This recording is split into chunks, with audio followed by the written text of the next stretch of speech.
Andrew McGahan for SevereMMA, standing alongside Phil Harris. Phil, fight with massive implications this weekend. Can you just tell us what was the back and forth with the UFC, with being released and then brought back and now fighting in Dublin? Yeah, I mean, I signed to Cage Warriors, and then my fight fell through for that, so I was just waiting on another fight to come up for that.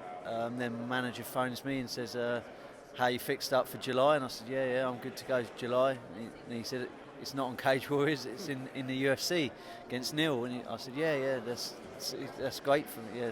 So, I mean, that happened in the morning.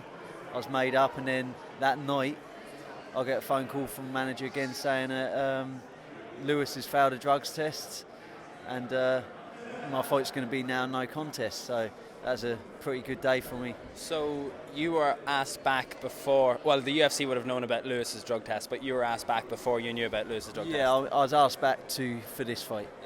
Yeah. So you were preparing for life outside of the UFC. You think Cage Warriors was the platform to string a couple of runs together? Yeah, my manager runs Cage Warriors, so it makes sense to fight. I've fought for them before. They're a well-run company, so that's just where the natural progression. If I wanted to carry on fighting, that's like, they're probably outside UFC. It's probably the best flyweight division, probably in Europe, one of the best in the world, probably. So it's natural to go to them. I remember talking to you back in Manchester about Neil and how he was maybe going to get signed for the UFC in the next couple of months.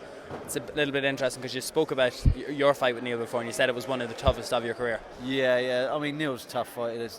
There's nothing, like, everyone knows that. He was a Cage Warriors champion. He won, I think, 6 or 7 wins before he got into the UFC. So yeah.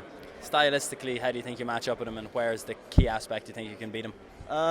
I'm definitely better in the wrestling department, in jiu-jitsu department, striking department.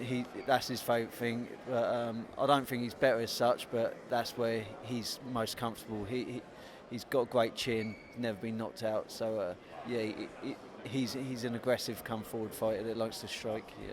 Did I hear as well you were doing a bit of training with Brad Pickett in preparation?